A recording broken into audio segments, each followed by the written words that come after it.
As you can see，汪老师我曾经也是一名 RTS 玩家，16、17岁的时候在 VS 用 UD 可以打到13级左右。虽然现在打不动了，但 RTS 游戏视频依旧是我的下饭必备。像黑萝卜、08、小凡姐都是我非常喜欢的博主。所以当小破站问我是否愿意测评一下《风暴之门》时，我没有犹豫就点头了。毕竟这可是由前星际2和沃尔3的原班核心人马打造出的作品，被寄予了重铸 RTS 辉煌的希望。不过在实际游玩之后，我认为《风暴之门》的路还很长，他们的作者操之过急，或者说他们想要的太多了。你在游戏中可以看到许多熟悉的元素，比如星际的3个种族与整体框架，魔兽的剧情表现与怪物据点，甚至包括了红警特色的多功能步兵地堡与兵种身心。似乎所有 RTS 游戏的特点，风暴之门都想将其融入进来。但是以目前他们的体量和人员能力，不说是蚍蜉撼树，至少也是螳臂当车。比如在战役关卡中，我实在想不通制作组为什么要去做那么多的 CG 与过场动画，哪怕是为了和暴雪斗气，这样的行为也完全是好钢用在刀把上。虽然现在的暴雪已经日薄西山，但目前主流的 RTS 用户基本都经历过暴雪电影制片厂的辉煌。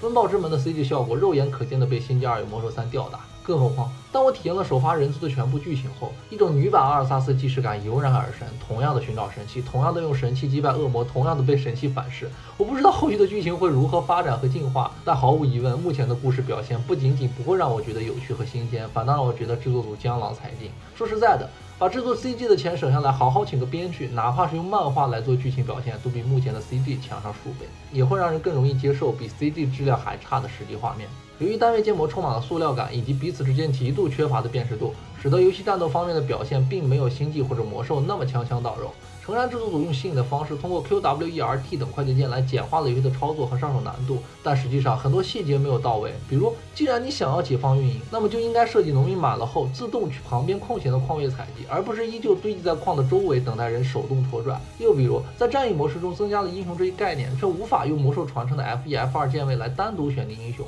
明明你将神圣的链接从 F2 改到了空格呀。至于游戏的 PVP， 我实际上并没有打太多，因为风暴之门的网络实在太差了，不开加速器的话，基本每局都会卡死。这种情况我去讨论种族平衡有失公正。从目前官方比赛的过程和结果看下来，神族还是比较硬霸的。游戏的对战节奏由于加入了兵种链接和种族技能的缘故，介于魔兽和星际之间。3星之后虽然兵种会出现质变，但是前排基本很难活到3星。结合目前的 PVP 情况，我们也能看出制作组急于求成和既要又要的心态。战役还没有做好，没有做完，就着急的开始了 PVP。Steam 上接近300元的最高售价写的是包含了2张战役，结果你买了之后，他们才说我们没有做完，你要等更新。我真的想说一句，你不会以为曾经魔兽和星际能成功是因为电竞吧？大多数人还是喜欢各种各样有意思地图和同兵 A 一波。除了时代因素以外，优秀的战役和剧情表现才是魔兽和星际成功的真正原因。在自己剧情战役都没搞好，用户都没积累多少的情况下，指望玩家花128之后再每个月用加速器上去找虐，就很魔幻。你是当魔兽、星际、红警、帝国时代这些 RT 游戏都死绝了吗？